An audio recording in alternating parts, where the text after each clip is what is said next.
తెలంగాణలో మరో అవినీతి తిమింగలం ఏసీబీకి చిక్కింది. మేడ్చల్ డిప్యూటీ కలెక్టర్ వంశీమోహన్ అక్రమార్జన ఇప్పటికే 100 కోట్ల మార్కును దాటింది. ఇంకా ఏసీబీ సోదాలు కొనసాగుతున్నాయి.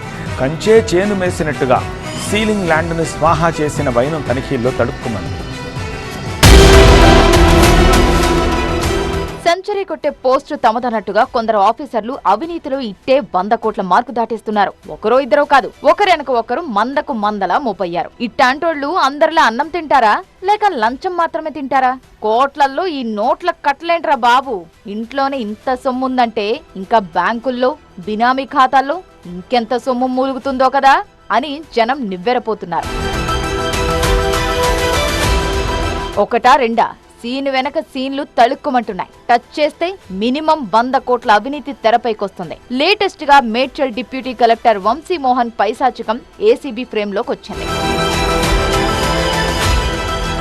లంచాలు మేస్తూ 100 కోట్లు కూడబెట్టిన అక్రమార్కుల భరతం పడుతోంది తెలంగాణ ఏసీబీ. ఆదాయానికి మించి ఆస్తులున్నాయనే పక్కా సమాచారంతో మేడ్చల్ డిప్యూటీ కలెక్టర్ వంశీమోహన్ ఇంట్లో తనిఖీలు చేపట్టారు ఏసీబీ అధికారులు.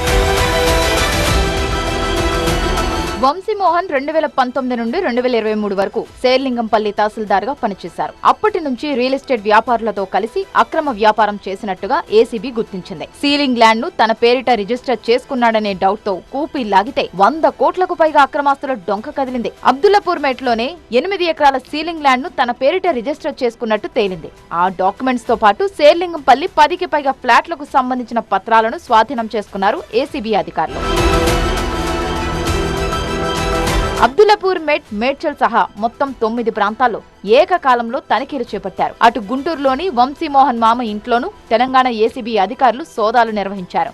స్వాధీనం చేసుకున్న డాక్యుమెంట్స్ ప్రకారం లెక్కేస్తే ప్రాథమికంగానే వంశీమోహన్ అక్రమాస్తులు 100 కోట్లను క్రాస్ అయ్యాయి. వంశీమోహన్ కుటుంబ సభ్యులు, బంధుమిత్రులు, బినామీలపై కూడా ఫోకస్ పెట్టారు ఏసీబీ అధికారులు. తనిఖీలు ఇంకా కొనసాగుతున్నాయి. ఇప్పటికే 100 కోట్ల ఆస్తులు బయటపడ్డాయంటే ఫైనల్ పిక్చర్ తెరపైకి వచ్చేసరికి ఆ లెక్క ఇంకెంతకు చేరుతుందో అనే చర్చ జరుగుతోంది.